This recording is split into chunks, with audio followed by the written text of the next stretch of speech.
معاملہ یہاں طے ہو گیا. حضرت عبدالرحمن بن عوف استنجا جانے لگے تو یہودیوں کے جو قافلے کے پاس آ کے تاجر کھڑے تھے انہوں نے پوچھا عبدالرحمن بیچو گے؟ کہا ہاں بیچیں گے. پوچھا کتنا؟ قیمت بتائی. یہودیوں نے عبدالرحمن بن عوف سے معاملہ طے کر لیا. کہا کہ عبدالرحمن ابھی رکو ہم مال لے کے آتے ہیں. یہاں یمن والوں سے معاملہ طے کیا, یہاں یہودیوں سے معاملہ طے کیا, اور طے کر کے استنجا چلے گئے. استنجے سے فارغ ہوا اور پھر وضو کیا, وضو کر کے واپس آئے. یہودیوں نے مال دیا اور اس مال کو لیا. اوپر نفع آیا تھا 70,000 درہم کا, اور یہ 70,000 درہم الگ نکال لیے. اس مال کو اٹھا کے یمن والوں کو دیا اور یمن والوں سے معاملہ ختم. مال کو نکال کے یہودیوں کو دیا.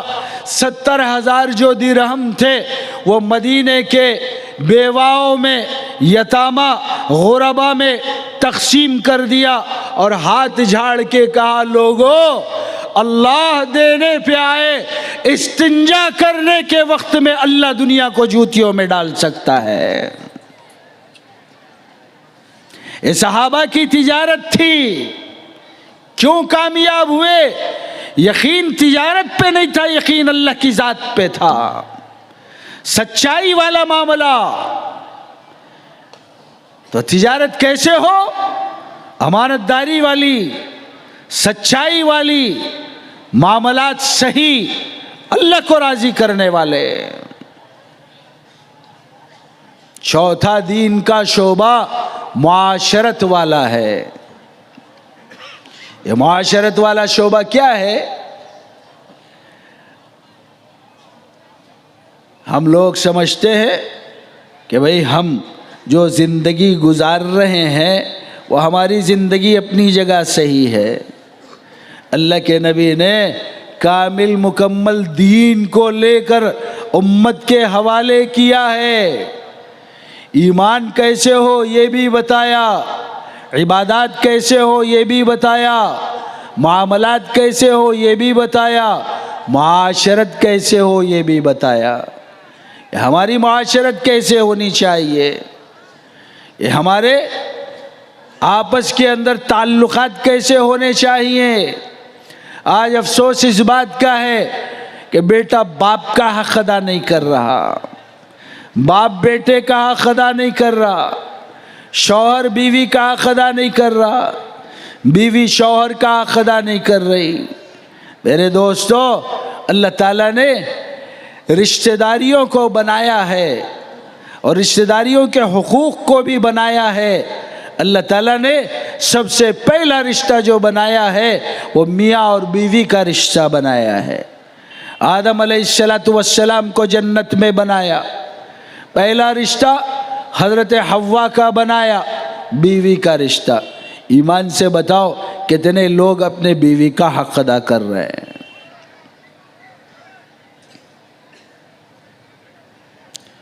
بہت سارے ایسے ہیں جو اپنے آپ کو مرد ظاہر کرنے کے چکر میں اپنے بیویوں پہ ظلم کرتے ہیں. اللہ کے نبی علیہ السلام کا حال کیا تھا؟ اما عائشہ رضی اللہ تعالیٰ عنہ کہتی ہیں کہ میری زندگی کے اندر کبھی پہلے مجھے اللہ کے نبی کو سلام کرنے کا موقع نہیں ملا. اس کو معاشرت کہتے ہیں. ہمیشہ گھر میں داخل ہوتے ہی اپنی بیوی کو سلام کیا کرتے تھے. آج کتنے مرد ہیں آپ میں سے, ہم میں سے, کہ جو اپنی بیویوں کو سلام کریں. ہم سمجھتے ہیں کہ مردانگی اس میں ہے کہ عورت کو دبا کے رکھا جائے. یہ اللہ کے نبی کا معاشرہ نہیں ہے. اللہ کے نبی نے کہا کہ اپنی بیویوں کے ساتھ میں حسن سلوک کرو, یہ تمہاری آخرت کا ذخیرہ ہے. اللہ کے نبی نے کہا کہ ایک بندہ اللہ کے دربار میں آئے گا, اللہ تعالیٰ اس کے نامہ اعمال کو کھولیں گے, کچھ بھی نہیں ہوگا. فرشتوں سے پوچھیں گے کیا ہے, کچھ تو ہے, کہے گا کہ یا اللہ کچھ نہیں ہے, نہ نماز ہے, نہ روزہ ہے, نہ زکوٰۃ ہے, نہ حج ہے، کوئی نیکی نہیں ہے۔ اللہ کہیں گے کہ ارے دیکھو تو صحیح، کچھ تو نکلے گا۔ فرشتے کہیں گے کہ مولا ایک جملہ ہے جو اس کی بیوی نے اس کمبخت کے پیٹھ کے پیچھے اس کی تعریف اپنے سہیلیوں کے درمیان میں کی تھی کہ میرا شوہر بڑا اچھا آدمی ہے۔ اللہ کہیں گے کہ جاؤ، جب میری بندی کا اس کے تعلق سے حسن ظن ہے، میں اللہ میری بندی کے گمان کے ساتھ ہو کر اس کی مغفرت کے فیصلے کرتا ہوں۔ کہ دونوں نے حق ادا کیا بیوی کا۔ اللہ کے نبی سے کے بارے میں اماں عائشہ سے پوچھا گیا کہ گھر کے اندر کیا حال ہوتا تھا۔ اللہ کے نبی علیہ السلام کے بارے میں اماں عائشہ کہنے لگیں کہ ہمارے گھر کے اندر عموماً فاقہ ہوتا تھا۔ اللہ کے نبی کی زندگی کا حال کیا تھا کہ دو دو چاند گزر جاتے، نبی کے گھر میں چولہا نہیں سلگتا تھا۔ کہ امت کا فکر، اللہ کے دین کی دعوت میں اور اس کی محنت کے اندر اپنے آپ کو کھپاتے رہنا، اور ازواج مطہرات بھی برداشت کیا کرتی تھی۔